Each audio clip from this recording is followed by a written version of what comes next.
Glad you're back. I've been busy this past week. I bet you've been busy with school too, huh? And, oh my goodness, it's getting cold outside.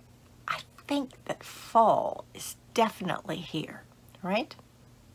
What happened to all that warm weather? It vanished, just like that, right? Well, as you know, for the past couple weeks, we've been talking about, what are those two things that Jesus said were probably the most important things that God wants us to be and do?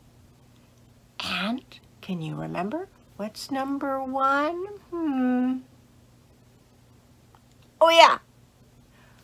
Love the Lord your God with all your heart, with all your soul, and all your mind. And what is number two? Do you remember?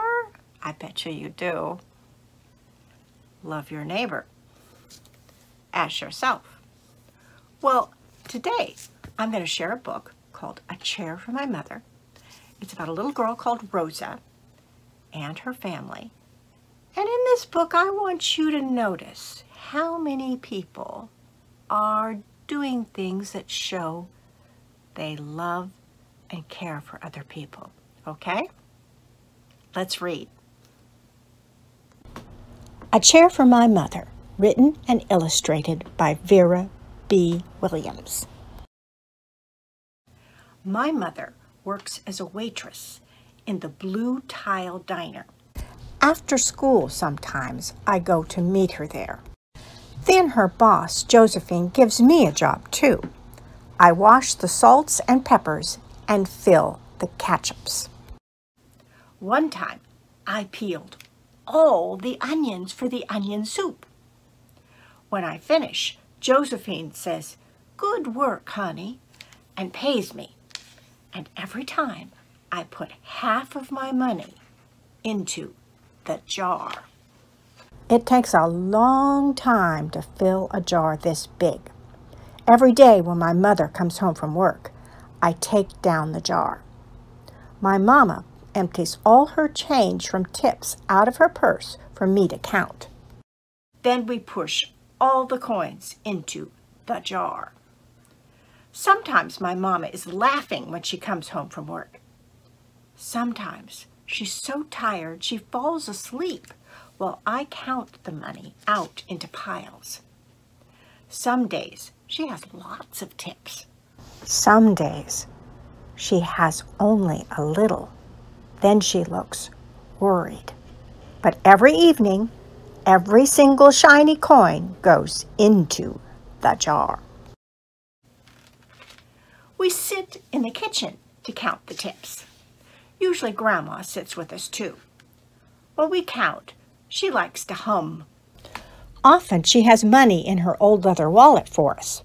Whenever she gets a good bargain on tomatoes or bananas or something she buys, she puts by the savings and they go into the jar. When we can't get a single other coin into the jar, we're going to take all of the money and go and buy a chair. Yes, a chair. A wonderful, beautiful, fat, soft armchair. We will get one covered in velvet with roses all over it. We're going to get the best chair in the whole world. That is because all our old chairs burned up. There was a big fire in our other home. All our chairs burned. So did our sofa, and so did everything else. That wasn't such a long time ago. My mother and I were coming home from buying new shoes. I had new sandals. She had new pumps. We were walking to our house from the bus. We were looking at everyone's tulips. She was saying she liked red tulips, and I was saying I liked yellow ones. Then we came to our block. Right outside our house stood two big fire engines. I could see lots of smoke. Tall orange flames came out of the roof. All the neighbors stood in a bunch across the street. Mama grabbed my hand, and we ran. My Uncle Sandy saw us and ran to us. Mama yelled, "Where's Mother?" I yelled, "Where's my grandma?" My Aunt Ida waved and shouted, "She's here! She's here! She's okay! Don't worry!" Grandma was all right. Our cat was safe too, though it took a while to find her. But everything else in our whole house was spoiled. What was left of the house was turned to charcoal and ashes. We went to stay with my mother's sister, Aunt Ida, and Uncle Sandy. Then we were able to move into the apartment downstairs. We painted the walls yellow. The floors were all shiny, but the rooms were very empty.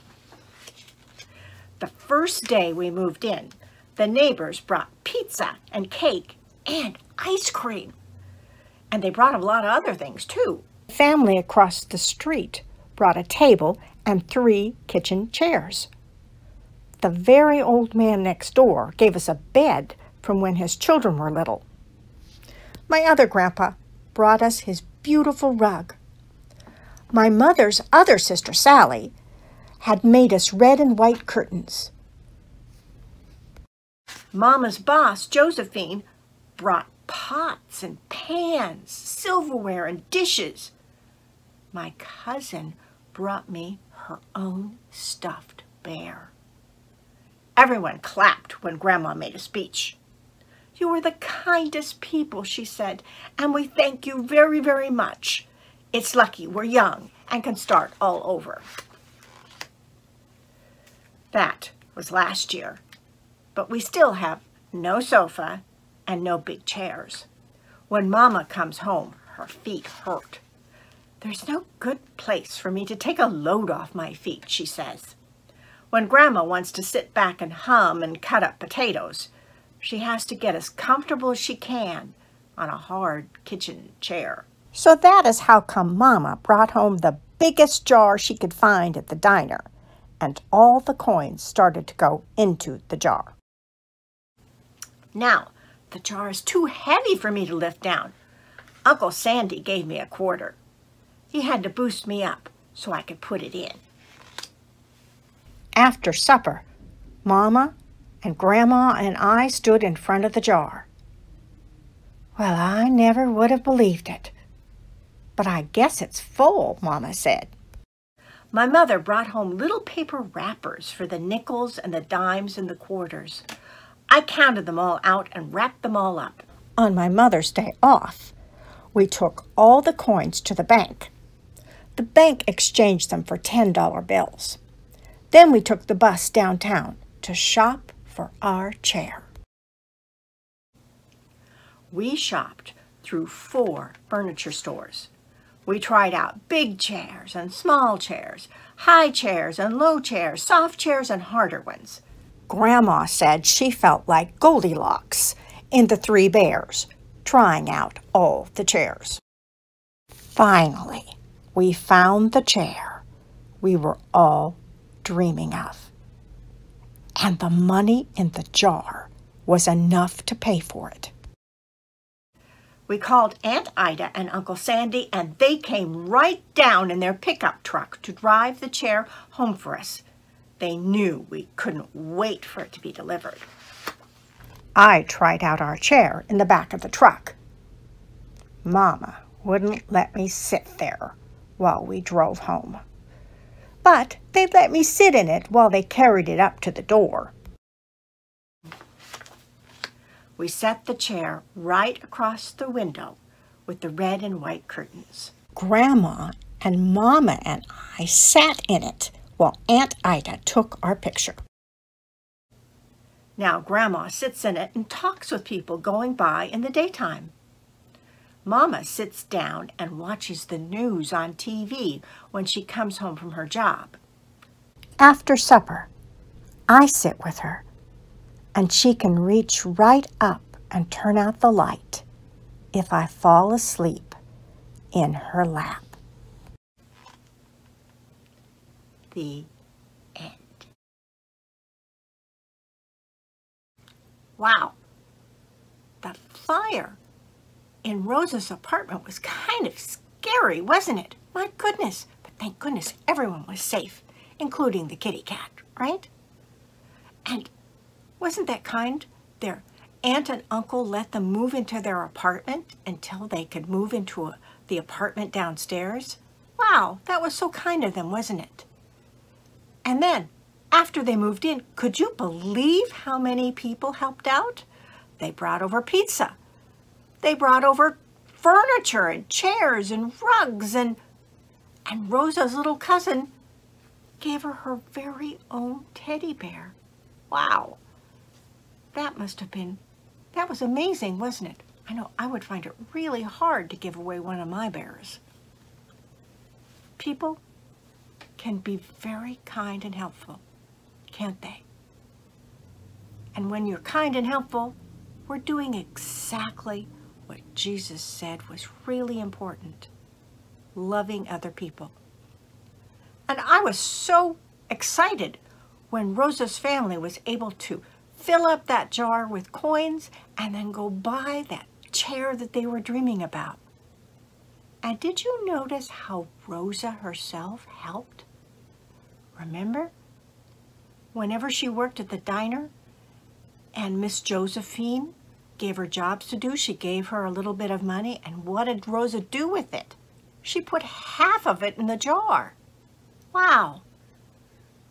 She was a good helper, and she really loved her family and her mom and her grandma, didn't she?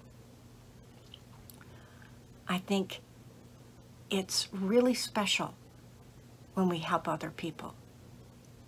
And I know that Jesus is very proud of us when we try and be kind and do nice things. So, I want you to have a good week and come back next week. And I think we're going to have, if I'm lucky, if it comes in time, we're going to have the next story about Rosa and her family. I wonder what's going to happen next. Bye. See you next week.